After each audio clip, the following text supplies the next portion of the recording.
तो सर आज का शुरू करते हैं। सबसे पहला मेरा सवाल आपसे ही है सर, ये एम्पाइमा होता क्या है बेसिकली? जी डॉक्टर हर्ष, एम्पाइमा का मतलब है पस इन द चेस्ट। अब चेस्ट के अंदर पस लंग और चेस्ट वॉल के बीच में भी हो सकता है और लंग के अंदर। तो जब लंग के अंदर होता है तो उसको हम लंग एब्सेस कहते हैं, वो एम्पाइमा नहीं कहलाता है। तो एम्पाइमा का मतलब है कि लंग और चेस्ट वॉल के बीच में पस होना, इसको कहते हैं। सो पस इन द चेस्ट कैविटी और पस अराउंड द लंग, इसको हम एम्पाइमा कहते हैं। अब ये एम्पाइमा क्या है ये तो हमने समझ लिया जी। नेक्स्ट क्वेश्चन उठता है कि ये क्यों होता है जी।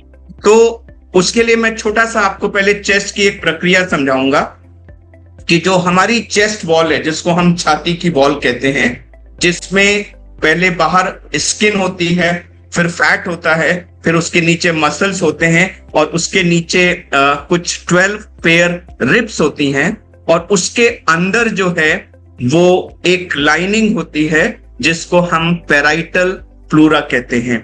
ये लाइनिंग होती है और यही लाइनिंग चेस्ट वॉल के अंदर और डायाफ्राम से होती हुई जो सेंटर ऑफ द चेस्ट में, जहां से लंग को ब्लड वेसल्स और ब्रोंकस आते हैं, वहां तक जाती है और वहां से ये रिफ्लेक्ट होकर के लंग के ऊपर चारों तरफ 360 डिग्री लंग को भी सराउंड कर लेती है। जब ये लंग के ऊपर होती है तो इसको हम विसरल प्लूरा कहते हैं। तो प्लूरा एक पतली सी लेयर है जो लंग के ऊपर और फिर उसके सेंट्रल पार्ट में रिफ्लेक्ट करके चेस्ट के अंदर होती है। ये एक कंटिन्यूअस लेयर है जो एक पोटेंशियल स्पेस क्रिएट करती है जिसको हम प्लूरल स्पेस कहते हैं। अब अगर कभी भी किसी कारणवश ये जो बाहर की लेयर है जिसको हम पैराइटल प्लूरा कहते हैं, उसमें स्वेलिंग हो जाए या कोई बीमारी हो जाए तो वहां से ये जो फ्लूइड है ये एक्स्ट्रा अमाउंट में बनने लगता है और विसरल प्लूरा और पैराइटल प्लूरा के बीच में जो स्पेस है उसमें वो इकट्ठा होने लगता है जी। वो थोड़ा सा होता है, फिर ज्यादा होता है, फिर ज्यादा हो सकता है और जैसे जैसे वो फ्लूइड इकट्ठा होता है वो लंग को दबाता है और लंग फिर धीरे धीरे सबसे पहले नीचे वाला हिस्सा, फिर नीचे वाला हिस्सा, फिर ऊपर वाला हिस्सा, जैसे जैसे वो फ्लूइड बढ़ता है वो लंग दबता चला जाता है और फ्लूइड बढ़ता चला जाता है। तो जब ये केवल फ्लूइड आता है तो हम इसको वाटर अराउंड द लंग्स और water in the chest common language में, और प्लूरल एफ्यूजन ये हम उसको टेक्निकल लैंग्वेज में कहते हैं। अब कभी कभी इस फ्लूइड में इंफेक्शन हो जाता है। जब ये फ्लूइड इन्फेक्ट हो जाता है तो उसको फिर हम प्लूरल एफ्यूजन की जगह एम्पाइमा कहते हैं और फिर ये एक पस जैसा बन जाता है। उसकी भी डिफरेंट स्टेजेस होती हैं। जब शुरू में यह पानी निकलता है और इन्फेक्शन होता है तो सिर्फ उसका कलर जो है वो पाइनएप्पल जूस जैसा होता है, लेकिन अगर आप उसकी जांच करें तो उसमें हमारे कुछ इन्फेक्शन वाले सेल्स होते हैं, बैक्टीरिया भी मिल सकते हैं और ये धीरे धीरे इसमें जो प्रोटीन होता है वो लंग के ऊपर जमने चले जाता है। तो ये जो एक्सुडेटेड स्टेज होती है इसको हम एम्पाइमा की स्टेज 1 कहते हैं। इसमें अभी लंग के ऊपर कोई कुछ लेयर नहीं जमा हुई होती और कहीं कुछ नहीं जमा हुआ होता, केवल फ्लूइड होता है चेस्ट के अंदर और उस फ्लूइड में इंफेक्शन होता है। अब अगर इस स्टेज पे हम इसको ट्रीट ना करें तो ये स्टेज फिर आगे बढ़ती है और ये जो फ्लूइड होता है इसमें काफी भारी मात्रा में प्रोटीन होता है और ये प्रोटीन फिर धीरे धीरे लंग के ऊपर डिपॉजिट होने लग जाता है, जमने लग जाता है और उसकी एक पतली सी लेयर लंग के ऊपर आ जाती है। अब फ्लूइड की वजह से लंग कोलैप्स हुआ था और उस कोलैप्स लंग के ऊपर ये लेयर आने लगी। अब ये लेयर उस लंग को एक्सपैंड होने से रोकती है, लेकिन ये फ्लूइड अभी भी, जैसे हम जब एग को फ्राई करते हैं तो उसका जो व्हाइट वाला पोर्शन शुरू में बिल्कुल मतलब जेली जैसा होता है, पूरी तरह लिक्विड भी नहीं, पूरी तरह सॉलिड भी नहीं, बिल्कुल वैसा ही फ्लूइड लंग के ऊपर जमा होता है और चेस्ट के कैविटी में भी होता है।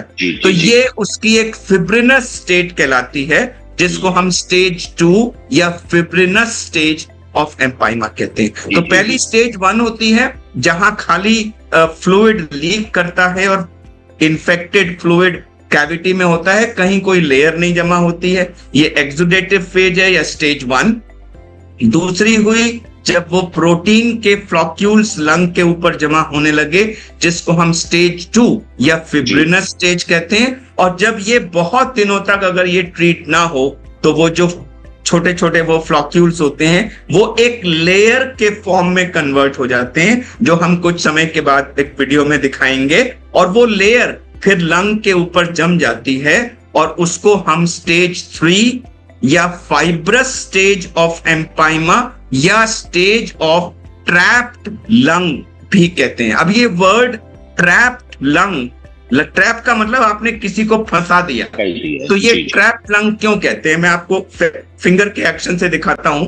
लंग हमारा फैलता है, सिकुड़ता है, फैलता है, सिकुड़ता है। अब मान लीजिए जिस समय वो पानी भरा तो वो लंग सिकुड़ गया है और उसके ऊपर आकर के जो ये लेयर जमा हुई, उसने पूरी की पूरी लेयर बना के एक उसको ऐसे जकड़ लिया। अब मेरा लंग जो है वो फैलने की कोशिश करता है, लेकिन ये लेयर उसको फैलने नहीं देती, क्योंकि लेयर ने उस लंग को ट्रैप करके रखा हुआ है। So that's why it's called stage of trapped lung और स्टेज 3 और फाइब्रस स्टेज ऑफ एम्पाइमा। अब ये इंपॉर्टेंस इसको जानने की है कि जब तक आप जैसे केले के ऊपर से छिलका निकालते हैं या ऑरेंज के ऊपर से हम पील निकालते हैं, वैसे ही जब तक ये लेयर पूरी की पूरी इसके ऊपर से नहीं निकलेगी तब तक ये ट्रैप्ड लंग ओपन नहीं हो पाएगा। जब आप इस लेयर को कंप्लीटली निकाल देते हैं तभी जाकर के वो लंग फिर से एक्सपैंड होता है, फ्री होता है और पेशेंट ठीक हो पाता है। तो ये स्टेज 1, स्टेज 2 और स्टेज 3 3 स्टेजेस हुई। ये इन्फेक्शन जो है इसका कॉमनेस्ट कॉज डॉक्टर हर्ष हमारे कंट्री में ट्यूबरकुलोसिस है। जो पैराइटल प्लूरा होता है उसमें ट्यूबरकुलोसिस की वजह से इन्फेक्शंस होते हैं और उसकी वजह से वो फ्लूइड निकलता है जो जमा होकर के पस में कन्वर्ट होके स्टेज 1, स्टेज 2, स्टेज 3 से निकलता है। दूसरा जो कॉज है कि लंग्स के अंदर अगर किसी को न्यूमोनिया हो तो उस न्यूमोनिया की वजह से जो ये पैराइटल प्लूरा है यह सिंपैथेटिक फ्लूइड रिलीज करने लेती है। सिंपैथेटिक मतलब कि बीमारी पैराइटल प्लूरा में नहीं है, बीमारी तो लंग में है, लेकिन लंग चूंकि उस लेयर के कांटेक्ट में होता है तो उसकी वजह से वहां पर फ्लूइड निकलने लगता है और जो निमोनिया वाला इन्फेक्शन है वो उस फ्लूइड में आ जाता है और वो फ्लूइड भी इन्फेक्ट हो जाता है और वो अल्टीमेटली पस में कन्वर्ट हो जाता है। तो पहले वाले को हम ट्यूबरकुलर या पोस्ट ट्यूबरकुलर एम्पाइमा कहते हैं, जो हमारे कंट्री में एम्पाइमा का नंबर 1 कॉज है। खासकर से अगर हम यंगर पॉपुलेशन ले तो उसमें ये नंबर 1 कॉज है। और जो सेकंड वाला है जो कि न्यूमोनिया की वजह से होता है, उसको हम पोस्ट न्यूमोनिक एम्पाइमा कहते हैं, जो प्रायः 45 प्लस ओल्डर लोगों में होता है, जो डायबिटिक्स हैं या वृद्ध हैं या और बीमारियों से ग्रसित हैं, जिनको मेजर न्यूमोनिया होता है और as a complication of pneumonia उनको पोस्ट न्यूमोनिक एम्पाइमा डेवलप हो जाता है। तो ये चेस्ट की संरचना क्या होती है, ये पैराइटल प्लूरा क्या होती है, विसरल प्लूरा क्या होती है, उनके बीच में एक पोटेंशियल स्पेस होती है जिसमें थोड़ा सा फ्लूइड होता है जो नॉर्मली लुब्रिकेशन का काम करता है और लंग्स को अलाउ करता है। और जब इन्फेक्शन होता है तो पैराइटल प्लूरा से कैसे फ्लूइड निकलता है, वो जमा होता है, जमा होके स्टेज 1, फिर उसमें डिपॉजिट्स हो जाए तो स्टेज 2, और अगर वो एक मोटी सी लेयर बन जाए तो स्टेज 3। कॉजेज में ट्यूबरकुलोसिस नंबर 1 कॉज और पोस्ट न्यूमोनिक एम्पाइमा नंबर 2। इसके अलावा और भी बहुत से कॉजेज होते हैं, लेकिन यही 2 मेन कॉजेज होते हैं। तो यह एक बेसिक इंट्रोडक्शन है एम्पाइमा के बारे में डॉक्टर हर्ष।